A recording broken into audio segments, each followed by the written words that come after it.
Komisi 10 DPR RI membuka opsi merevisi Undang-Undang Nomor 5 Tahun 2014 tentang aparatur sipil negara agar guru honorer bisa diangkat langsung menjadi ASN. Ketua Komisi 10 Syaiful Huda mengatakan sempat ada pembicaraan mengenai hal itu dalam rapat panitia kerja DPR. Kalau targetnya adalah pengangkatan tanpa seleksi, otomatis agendanya panja panitia kerja harus merevisi UU ASN. Kemarin di dalam rapat panja ada opsi-opsi itu, misalnya juga semacam perpres pengangkatan khusus yang dikecualikan dari Undang-Undang ASN, katanya ketika dihubungi cnnindonesia.com Jumat tanggal 16 April lalu. Syaiful Huda mengatakan opsi itu dibahas oleh panitia kerja pengangkatan guru dan tenaga kependidikan honorer menjadi ASN. Ambisi dari pembentukan panja tersebut yakni agar guru honorer bisa diangkat jadi ASN tanpa seleksi. Namun permintaan itu ditolak Menteri Pendayagunaan Aparatur Negara dan Reformasi Birokrasi Cahyo Kumolo. Huda menilai pemerintah menolak karena berpaku pada Undang-Undang ASN. Oleh karena itu, ia menilai revisi Undang-Undang ASN bisa jadi opsi. Huda menegaskan pilihan-pilihan itu belum menjadi keputusan final. Ia mengatakan panja masih mencari titik tengah untuk mempertemukan tuntutan guru honorer dengan kebijakan pemerintah. Panja sendiri telah beberapa kali menggelar rapat dengar pendapat dengan pihak-pihak terkait. Namun Huda mengaku pihaknya belum menemukan solusi yang tepat untuk memberikan keadilan bagi guru honorer yang sudah bertahun-tahun memperjuangkan statusnya. Prinsipnya jangan sampai ruang dari guru yang tadinya menuntut jadi PNS, sekarang sudah menerima jadi P3K tidak terfasilitasi. Saya kira ini perjuangan guru honorer perlu diapresiasi pemerintah dengan cara mencari langkah-langkah afirmasi, tuturnya. Huda mengatakan panja belum puas dengan afirmasi yang diberikan Kementerian Pendidikan dan Kebudayaan, yang mana guru honorer di atas 40 tahun diberikan bonus 75 dari 500 poin pada seleksi. Jika revisi UU ASN atau perpres pengangkatan guru honorer tidak memungkinkan, Huda menuntut pemberian bonus poin seleksi setidaknya mencapai 350 dari 500 poin.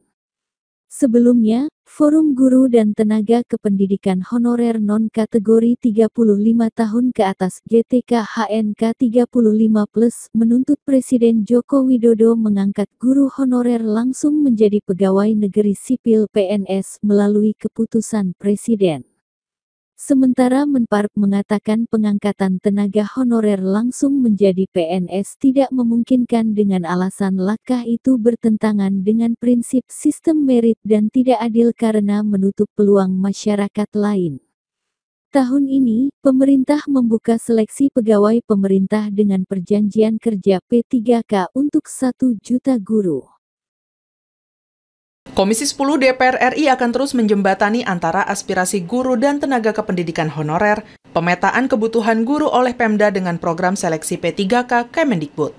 Dalam kunjungan kerja spesifik ke Sumatera Selatan, anggota Komisi 10 DPR RI Desi Ratnasari mengatakan, aspirasi para GTK berbeda dengan seleksi P3K Kemendikbud. Di sisi lain, Pemda memiliki interpretasi berbeda-beda terkait seleksi P3K Kemendikbud.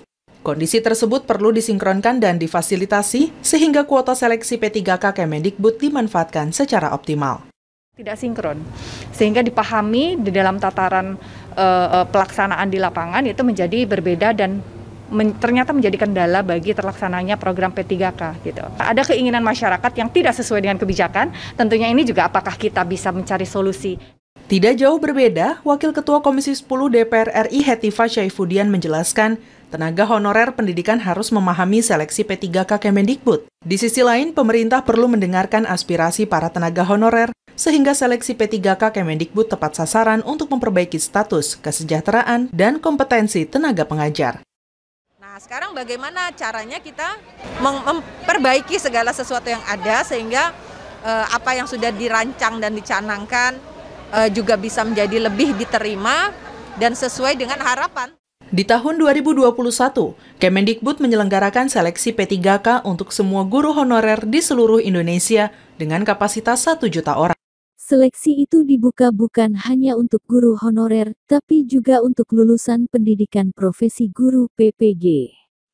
Selain itu, Kementerian Pendayagunaan Aparatur Negara dan Reformasi Birokrasi, Kemenpan RB, membuka opsi untuk mengangkat guru honorer menjadi pegawai negeri sipil PNS dengan tahapan yang mudah. Deputi Sumber Daya Manusia Kementerian PANRB Teguh Wijinarko mengatakan pihaknya akan membicarakan teknisnya dengan kementerian dan lembaga terkait. Saya kira kami akan koordinasi dengan Kemendikbud, Kemendagri, BKN dan Kemenkeu dengan kaitan menentukan aspek teknis terkait ini, terutama afirmasi pengangkatan honorer jadi PNS. Kita koordinasi terus-menerus, kata Teguh dalam rapat dengar pendapat dengan Komisi 10 DPR di Komplek DPR beberapa waktu yang lalu. Teguh tidak menjabarkan afirmasi atau pola pengangkatan guru honorer dengan tahapan mudah hingga menjadi PNS. Dia hanya menjabarkan bahwa sejak lama pengangkatan guru honorer menjadi PNS dengan tahapan mudah sudah dilakukan berulang kali. Dia mengatakan sejak tahun 2005 penetapan honorer menjadi PNS P3K banyak dilakukan dengan skema afirmasi tanpa seleksi. Dengan kata lain, langsung diangkat menjadi PNS. Pada tahun 2005 sampai tahun 2014, Teguh menjabarkan pemerintah mengangkat 1.070.092 tenaga honorer kategori 1K1 dan kategori 2K2. Dari jumlah ini, 435.083 orang diantaranya adalah guru. Lalu tahun 2017, pemerintah mengangkat 53.070 tenaga honorer, di mana 6.296 orang diantaranya ada guru garis depan dengan kriteria usia di bawah 35 tahun dan bergelar sarjana S1. Kemudian tahun 2018 pemerintah mengangkat 6.711 orang tenaga honorer K2 yang memenuhi syarat menjadi PNS melalui seleksi dengan sejumlah kemudahan. Dari jumlah ini, 6.638 orang adalah guru. Terbaru yakni tahun 2019 pemerintah melakukan seleksi P3K untuk tenaga honorer K2 yang dilakukan dengan sejumlah kemudahan. 51.293 orang lolos seleksi, di mana 34.954 orang diantaranya adalah guru. Ternyata memang menurut sejarah menggunakan afirmasi, kemudahan yang diberikan, tutur Teguh.